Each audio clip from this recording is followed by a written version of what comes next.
Welcome laboratory technology YouTube চ্যানেলে তোমাদের স্বাগত। আজ তোমাদেরকে একটা ভায়েল দেখাবো, দেখি তোমরা চিনতে পারো কি না। এটা কি ভায়েল? এটা তোমরা সবাই চেনো 3.2% সোডিয়াম সাইট্রেট ভায়েল। কী কাজে লাগে? কোয়াগুলেশন স্টাডির জন্য লাগে। এর মধ্যে কতটা পরিমাণের ব্লাড নিতে হয়? 1:9 এই রেশিওতে, অর্থাৎ 1 ভাগ যদি সোডিয়াম 3.2% সোডিয়াম সাইট্রেট থাকে তাহলে 9 ভাগ ব্লাড।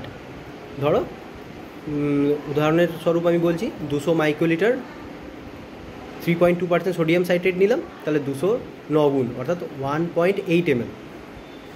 এই 1.8 ml আমি এর মধ্যে ব্লাড নেব। এই রেশিওতে এর মধ্যে ব্লাড নিতে হবে। তোমরা দেখবে বেশিরভাগ ভাইলে মার্ক করা থাকে, সেই আপ টু মার্ক পর্যন্ত ব্লাড নেব এবং এতে ব্লাডটা মিক্স কী করে করবো?